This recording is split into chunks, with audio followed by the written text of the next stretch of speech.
ब्रह्मणादिमुक्तिकारणं घटबद्धे प्रचोदय तस्मै श्री गुरवे नमः। अनंत संसार महासमुद्रे मग्न समभ्यु अनंत रूपेण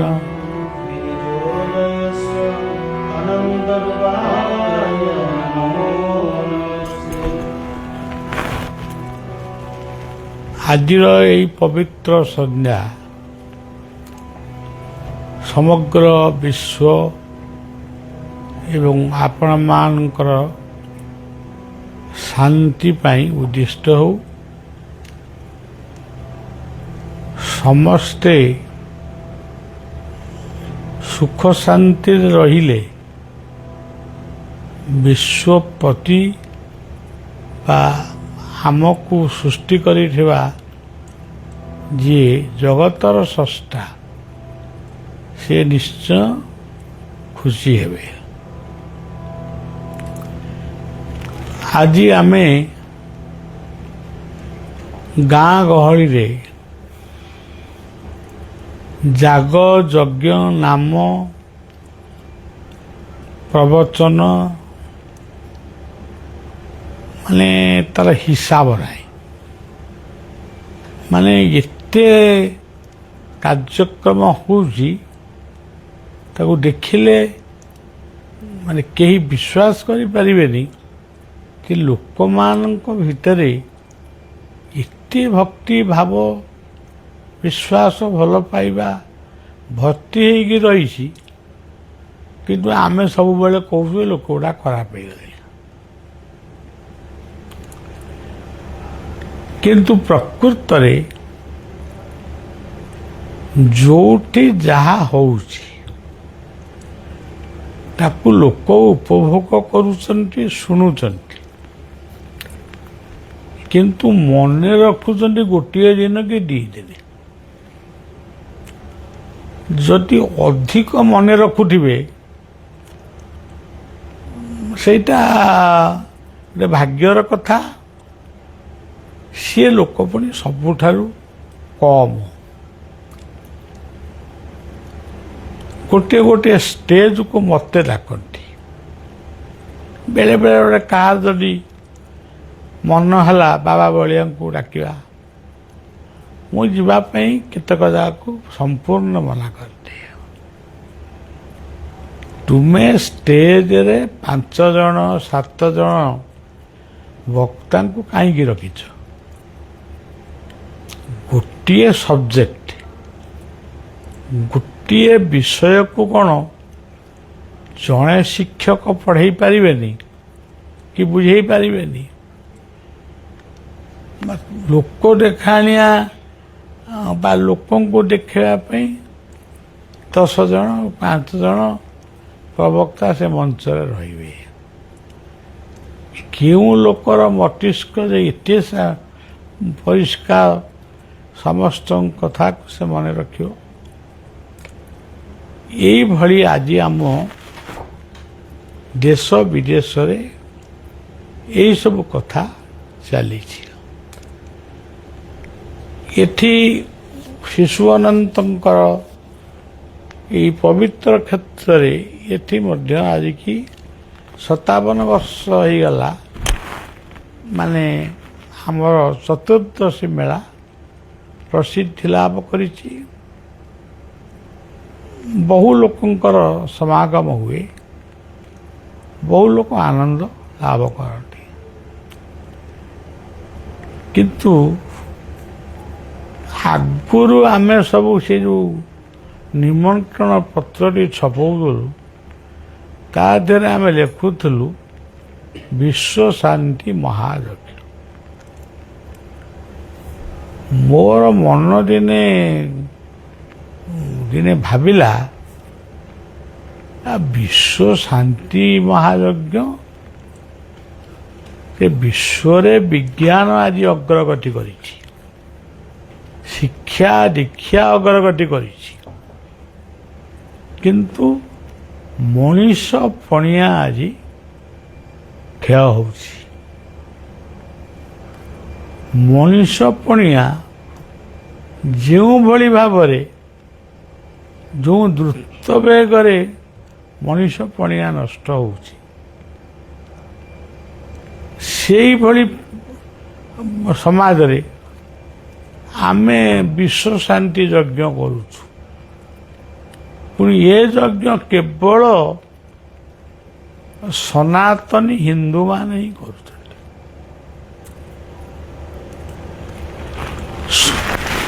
ଯେଉଁ ଯଜ୍ଞ କରୁଛନ୍ତି ସେ ଯଜ୍ଞର ପୁଣି ମନ୍ତ୍ର ଅଲଗା।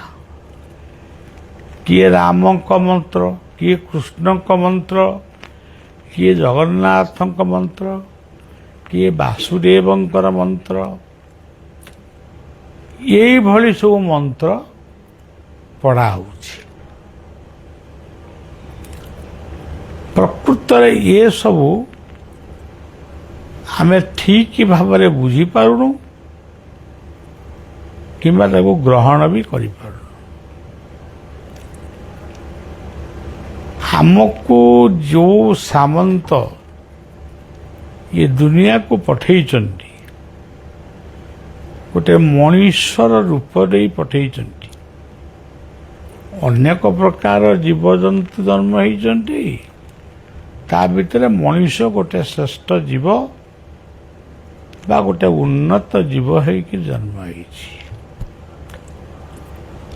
ଏଇ ମଣିଷ ଜଗତର କେଉଁ ଗାଁ, କେଉଁ ସମାଜ, କେଉଁ ଦେଶ, କେଉଁ ପ୍ରଦେଶରେ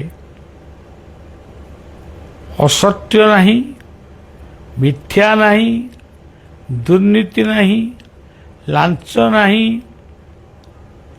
ବା ଅନ୍ୟାନ୍ୟ ଆହୁରି ଖରାପ ଜିନିଷ, ଦର୍ଶନ ନାହିଁ, ବଳାତ୍କାର ନାହିଁ, ମଦ୍ୟ ମାଦକ ନାହିଁ, ଏଭଳି ଗୋଟିଏ ଅଞ୍ଚଳ କେଉଁଠି ଅଛି? ଏଇଭଳି ଅଞ୍ଚଳଟି ଯଦି ବି ଥାଏ, ତାକୁ ଖୋଜିବା ମଧ୍ୟ ବଡ଼ କଷ୍ଟ।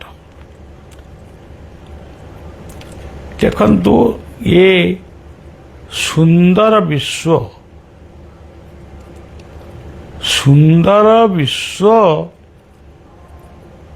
ସେ କେମିତି ସୁନ୍ଦର ହେଲା? ଯେତେବେଳେ ପୃଥିବୀ ସୃଷ୍ଟି ହେଲା, ସେତେବେଳେ କୋଉ ମନ୍ଦିର ଥିଲା? ଆପଣମାନେ ଚିନ୍ତା କରି ମୋତେ ଜଣେଇବେ।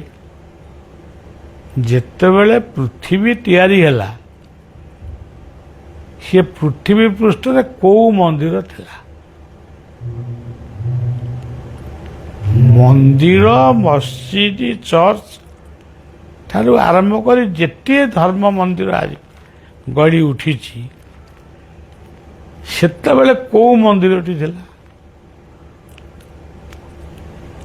କୋଉ ଆଶ୍ରମ ଥିଲା?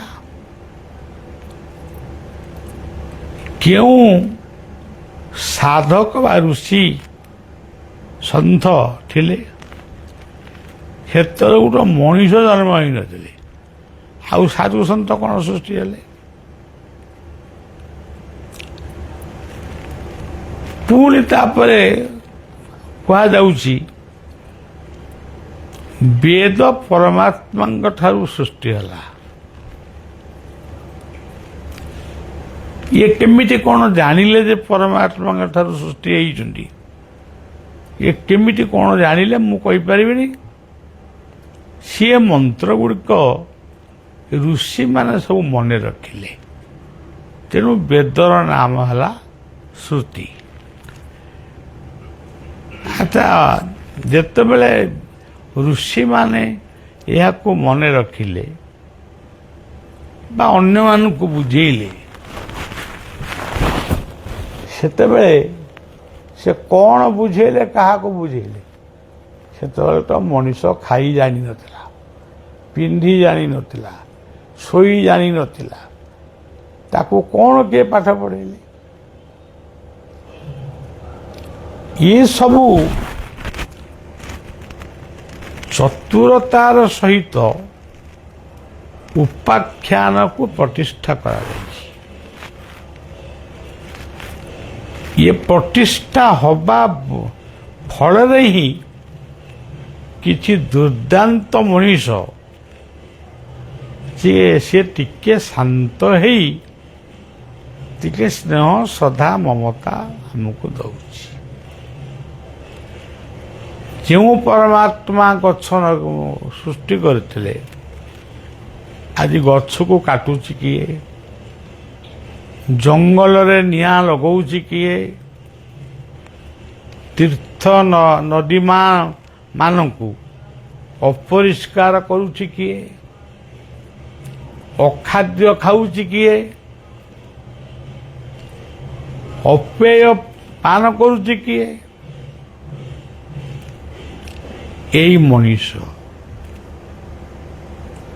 ତେଣୁ ଏଇ ମଣିଷ ଆଜି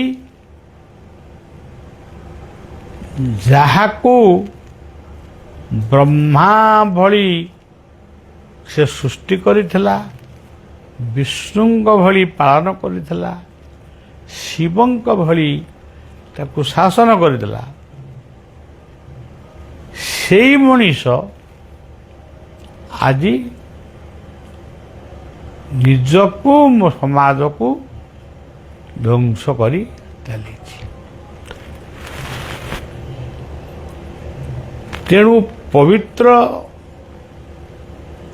এই ଯଜ୍ଞୋତ୍ସବରେ এই ଚତୁର୍ଦ୍ଦଶୀ ମେଳାରେ ଆଜି ଆମର ଏକାଦଶୀ କଳସ ବୁଡ଼ିବେ, କାଲିଠାରୁ ଯଜ୍ଞାଗ୍ନି ସ୍ଥାପନ ହେବେ, ପୂର୍ଣ୍ଣମୀ ଦିନ ପର୍ଯ୍ୟନ୍ତ ଏହା ଚାଲିବ, ବହୁ ଲୋକଙ୍କର ସମାଗମ ହେବ, ମହୋତ୍ସବ ଇତ୍ୟାଦି ହେବ, ସବୁ ହେବ। କିନ୍ତୁ ଏଥିରେ ମୋର ଆନନ୍ଦ ଆସୁନି, କାରଣ ଏସବୁଥିରେ ମୁଁ ବହୁତ ଡେଇଁଛି, ବହୁତ ନାଚିଛି, ଆଉ ନାଚି ପାରୁନାହିଁ କି ଡେଇଁ ପାରୁନାହିଁ। ତେବେ ବିଶ୍ୱ ଯଦି ଅଶାନ୍ତ, ପରିବାରରେ ଯଦି ଶାନ୍ତି ନାହିଁ, ଜୀବନଟା ଯଦି ନିଶା ମାଦକ ଖାଇ ଅପରିଷ୍କାର, ଯଦି ଦୁର୍ଗନ୍ଧରେ ଆପଣ ଗୋଟେ ଗୋଟେ ଜାଗା ଦେଖିବେ, ଦୁର୍ଗନ୍ଧରେ ସେ କେବଳ ଦୁର୍ଗନ୍ଧ ଗୁଡ଼ାକ ଭାସି ଆସୁଛି, ସେଠି ଆପଣ ଝୁଣା ଧୂପ ଦେଲେ କ'ଣ ହେବ? ଗୁଗୁଳ ଧୂପ ଦେଲେ କ'ଣ ହେବ? ଯଦି କିଛି ନ କରି, କିଛି ମନ୍ଦିର ମସଜିଦ ନ କରି, ଚର୍ଚ୍ଚ ଯାହା ବି ହଉ, କିଛି ନ କରିକିରି ପ୍ରତ୍ୟେକ ଯୁବଶକ୍ତି ମାନେ ଯଦି 5ଟି ଗଛ ଲଗେଇବେ, ନିଶା ମାଦକ ଛାଡ଼ିବେ। ଏଇ ବର୍ତ୍ତମାନ ଜଣେ ବାବୁ କିଏ ପଚାରୁଥିଲେ, ଜଣେ ବାବାଜୀଙ୍କର 4 ଭାଇ, 3 ଭାଇ ତାଙ୍କର ଅଛନ୍ତି ଗାଁରେ, ଆଉ ଗୋଟିଏ ଭାଇ ସେ ଏଇ ଆଶ୍ରମକୁ କାଳେ ଆସୁଥିଲେ ଆଗରୁ, ଆସୁ ଆସୁ ଆସୁ ଆସୁ ସେ ସବୁ ମାନେ ଗୋଟେ ଜ୍ଞାନୀ ହେଇଗଲେ, ଜ୍ଞାନୀ ହେଇକିରି ପ୍ରବଚନ ଦେଲେ, କେତେ କାହାକୁ କ'ଣ ଇଏ କଲେ। ବର୍ତ୍ତମାନ ସେ ପ୍ରଚଣ୍ଡ ଗୋଟେ ପ୍ରଚଣ୍ଡ ମହାପୁରୁଷ ହେଇଗଲେଣି। ସେ ଆଉ ଆମ କଥା କାହିଁ ମନେ ରଖି ପକେଇବେ? କିନ୍ତୁ ତାଙ୍କର ଗୋଟିଏ ମା ଆଉ ବାପା, ମାଟି ଚାଲିପାରୁନାହିଁ, ବାପାଟି ମଧ୍ୟ ଚାଲିପାରୁନି। ଇଏ 2 ଜଣ ଯାକ ଧରାଧରି ହେଇକିରି ତାଙ୍କର କୋଉଠିକି ଯାଉଛନ୍ତି କି କ'ଣ ପରିବା କିଣିବାକୁ ଯାଉଛନ୍ତି କି କ'ଣ କରୁଛନ୍ତି। ତେବେ ଆପଣମାନେ କୁହନ୍ତୁ, ଆମ ଭଳି ନିମକାହାରାମ ବଜାରୀ ଛତରା କାହାକୁ କୁହାଯିବ? ମୁଁ ନିଜେ ମଧ୍ୟ ଭାବୁଛି ମୁଁ ଯୋଉଟା ଆପଣମାନଙ୍କୁ କହୁଛି ମୁଁ ନିଜେ ଭାବୁଛି ମୁଁ ମୋ ବାପା ବୋଉଙ୍କୁ ଠିକ ଭାବରେ ସେବା କରିଛି ତ ଯିଏ ଜନ୍ମ ଆମେ ଜନ୍ମ ହଉ ହଉ କ'ଣ ଢାବାରେ ଯାଇକିରି ଖାଇଥିଲୁ ମାତୃସ୍ତନର କ୍ଷୀର ଆମେ ଖାଇଥିଲୁ ଗୋମାତାର କ୍ଷୀର ଖାଇଥିଲୁ ଯିଏ ବାପ ମା ଏଇଭଳିଆ ଗୋଟେ ଠାକୁର ବା ଠାକୁରଙ୍କର ପ୍ରତିବିମ୍ବକୁ ଯେଉଁମାନେ ଉପେକ୍ଷା କରୁଛନ୍ତି ସେମାନେ ବଳିଆ ଦୃଷ୍ଟିରେ ଅଭଦ୍ର ଆପଣମାନେ କଥା ଶୁଣିକି ମୋ ଉପରେ କେତେବେଳେ ଟେକା ବି ପକାଇ ପାରନ୍ତି କିନ୍ତୁ ମୁଁ ଜନ୍ମ ହେଇଛି ଆପଣମାନଙ୍କୁ କହିବି ସଂସ୍କୃତିକି ଭୁଲ ନା ଧର୍ମକୁ ଭୁଲ ନା ବାପ ମାଙ୍କର ପ୍ରାରବ୍ଧ କ'ଣ ଅଛି ରୋଗ ତାଙ୍କୁ ହେଇଛି ସେ କ'ଣ ଜାଣିକି ରୋଗଟା ସୃଷ୍ଟି କରିଛନ୍ତି ତେଣୁ ସେ ବାବୁ ସେ ଗାଁର ଜଣେ ବାବୁ ସେ ବାବାଜୀଙ୍କ ପାଖକୁ ଯେଉଁ ଚାରି ପୁଅ ବାବାଜୀ ଜଣେ ତାଙ୍କ ପାଖକୁ ଇଏ କ'ଣ ଗୋଟେ ମେସେଜ ଦେଲେ ଓଡ଼ିଆରେ ଯେ ମାନେ ବାପ ମା ଭଳି ବଡ଼ ଦେବତା ସ୍ୱର୍ଗରେ ଆଇଜ ନାହିଁ ସିଏ ବାକ୍ୟକୁ ସେ ରିଫ୍ୟୁଜ କଲେ ସିଏ କ'ଣ ମୁକ୍ତି ଦେବେ ଆମକୁ ତାଙ୍କ ପଛରେ ଯେଉଁମାନେ ଗୋଡ଼ଉଛନ୍ତି ସିଏ କ'ଣ ମୁକ୍ତି ଦେବେ ଏମିତି ବି କିଛି ମହାପୁରୁଷ ଅଛନ୍ତି ସେ ମହାପୁରୁଷ ବୋଲି ସମସ୍ତେ ଡାକୁଛନ୍ତି ମୁଁ ଡାକୁଛି ଅଛନ୍ତି ତୁମେ ସ୍ୱାମୀ ସ୍ତ୍ରୀ ହେଇକିରି ରୁହ ପୁଅ ଝିଅ ତମର ହେବେନି ଯଦି ପୁଅ ଝିଅ ପୁଅ ଝିଅ ଯଦି ତମର ହେବେନି ତାହେଲେ ତମର କେମିତି ପୁଅ ଝିଅ ହେଲେ ତମର ପୁଣି ଝିଅ ମାନେ କେମିତି ଜନ୍ମ ହେଲେ ଯୋଉଟା ଅନ୍ୟକୁ ଶିକ୍ଷା ଦଉଛ ସେ କଥାଟା ତମ ପାଖରେ ତ ସେ ଲକ୍ଷଣ କିଛି ନାହିଁ ତମେ ପୁଅ ଝିଅ ସୃଷ୍ଟି କରିପାରିବ କିନ୍ତୁ ପୁଅ ଝିଅ ସୃଷ୍ଟି କରିବା ପାଇଁ ଯେଉଁମାନଙ୍କୁ ଠାକୁର ପଠେଇଛନ୍ତି ସେମାନଙ୍କୁ ତମେ ବାରଣ କରିବ ତେଣୁ ମୋ ମତରେ ଏ ଭାଣ୍ଡାମି ଯଦି କିଛି ଥାଏ ଏଇ ହେଉଛି ଭାଣ୍ଡାମି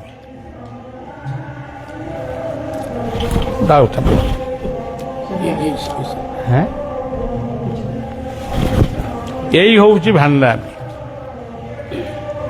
ଭାଣ୍ଡ କହିଲେ ରହସ୍ୟ ବାହାରି ଭଣ୍ଡ କହିଲେ ଯୋଉଟାକ ବଜାରୀ ତେଣୁ ମୁଁ ମଧ୍ୟ ଗୋଟିଏ ବାପ ମାଙ୍କର ପୁଅ ମୁଁ ବି ଗୋଟିଏ ପରିବାରରୁ ଆସିଛି ଆପଣ ଆଜି ବି ମୋ ଜୀବନ ଧାରାକୁ ଆପଣମାନେ ଅନୁସନ୍ଧାନ କରନ୍ତୁ ମୁଁ ଗୋଟେ ଆଶ୍ରମର ଏତେ ବଡ଼ ଜଞ୍ଜାଳକୁ ଯେମିତି ମୁଣ୍ଡେଇଛି ମୋ ପରିବାରର ଜଞ୍ଜାଳକୁ ମଧ୍ୟ ମୁଁ ପୁରା ନ ମୁଣ୍ଡେଇଲେ ଆପଣମାନେ ଏମିତି କ'ଣ ହେଇଗଲେ କି ବାପ ମାଙ୍କୁ ନେଇକିରି ଡାକ୍ତରଖାନାରେ ଫୋପାଡ଼ି ଦେଇଯାଉଛ ନର୍ସକୁ ପଇସା ଦଉଛ ସେ ତାର ସେବା କରୁଛି ହଉ ମୁଁ ବିଶେଷ କହିବାଟା ମୋର ବି ଭୁଲ ହେଇଯିବ ଆପଣମାନେ ଶିକ୍ଷିତ ଆପଣମାନେ ଇଏ ସମାଜର ଆଗଧାଡ଼ିର ଲୋକ ଆପଣମାନେ ଯାହା ଆମକୁ ଶିଖେଇବେ ଆମ ପିଲାମାନେ ସେଇ ବାଟ ଦେଇ ଯିବେ ମହାଜନ ଯେନ ଗତସ୍ୟ ପନ୍ଥା ତେଣୁ ସେଇ କଥାଟା ମୁଁ କହୁଛି ଯେ ଗୋଟେ ଚାରୋଟି ପୁଅ ଗୋଟାଏ ବାବାଜୀ ହେଇଛି, କେହି ବୁଢ଼ାବୁଢ଼ୀକି ପଚାରୁନାହାନ୍ତି। ତାହେଲେ ସେ କେମିତି ମରିବେ, କ'ଣ କରିବେ? ମଲା ବେଳକୁ ତାଙ୍କ ପାଟିରେ କିଏ ପାଣି ଦେବ? କହୁନା ମୁଁ ଏଠି ବହିଛି, ଗୋଟେ ପାଣି ଗିଲାସ କିଏ ଆଣି ଥୋଇଲା ମୋ ପାଖରେ। ମୁଁ ସେଆ ଭାବୁଥିଲି, ବୋଲି ଏଇ ଲୋକଟି ପାଣି ଯେଉଁ ଲୋକଟି ପାଣି ଗିଲାସ ଦେଲା, ମୁଁ ମଲା ବେଳକୁ ଇଏ ଥିବ ତ ମୋତେ ପାଣି ଗିଲାସ ଦେବ। ଆଉ ହେ ଏ ବୁଢ଼ା ଚାଲିଯିବ ଜାଣିବ ନିର୍ମାଲ୍ୟ ପାଣି ଦିଅ, କିଛି ନାହିଁ। ସେବା ହିଁ ପରମ ଧର୍ମ, ସେବା ହିଁ ପରମ ଧର୍ମ।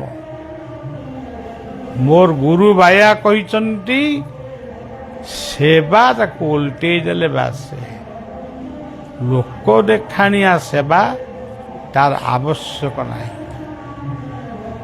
ଲୋକ ଦେଖାଣିଆ ଭକ୍ତିର କିଛି ଆବଶ୍ୟକ ନାହିଁ। ମନ ମଧ୍ୟ ଯଦି ପୂଜିବ ଠାକୁର,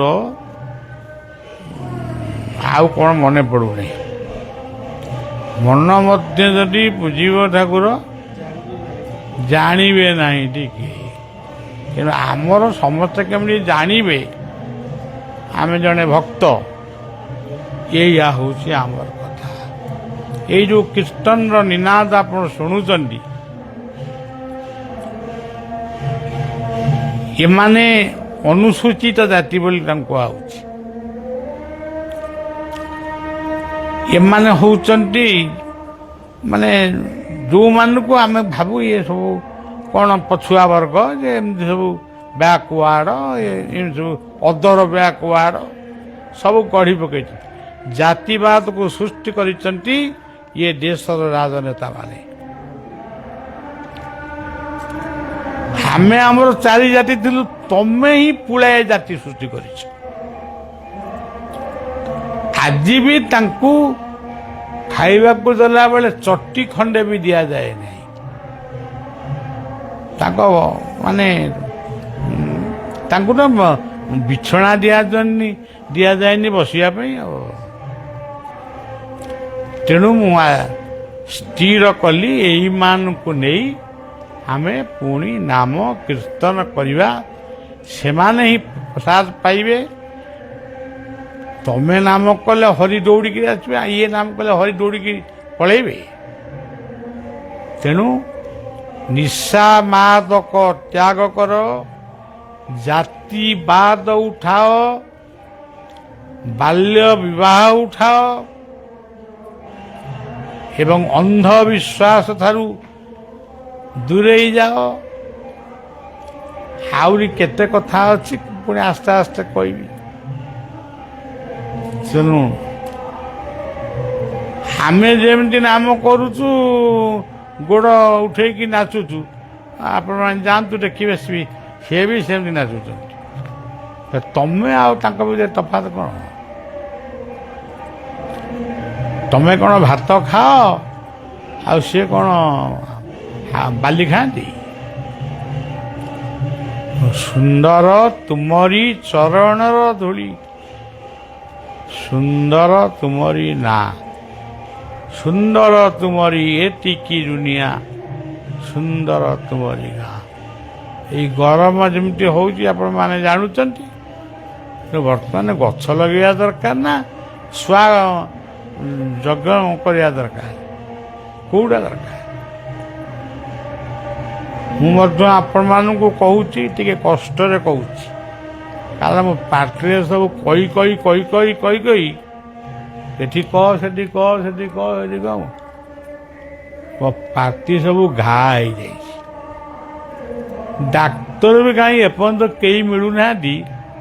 ସମସ୍ତେ କ'ଣ କହୁଛନ୍ତି, ଆଁ କର, ଆମେ ଆଁ କରୁ, ଜିଭରେ ଖା, ଜିଭରେ ଖେଳୁ, ଆଉ ଆମକୁ ଅଇଣ୍ଟମେଣ୍ଟ ମାରିଲୁ, କୁଳୁ କର। ତଥାପି ସେ ଯାଉନି। ସେ ଆଇଛି ମୋତେ ରଖିବ କି ନେବ, କ'ଣ କରିବ ପ୍ରଭୁ ଜାଣନ୍ତି। ତେଣୁ ସଜ୍ଜନ ସମସ୍ତେ ଭଲରେ ରୁହନ୍ତୁ। ସମାଜର ସୁରକ୍ଷା, ପରିବାରର ସୁରକ୍ଷା, ଜୀବନର ସୁରକ୍ଷା, ତାହା ଆପଣମାନଙ୍କ ଦାୟିତ୍ୱ। ଆପଣମାନେ ଭଲ ହେଲେ ଇଏ ସୃଷ୍ଟି ରହିବ। ଶେଷରେ ଶୁଭେଚ୍ଛା ଦେଇ ରହୁଛି। ଜୟ ଗୁରୁ, ଜୟ ଜଗନ୍ନାଥ।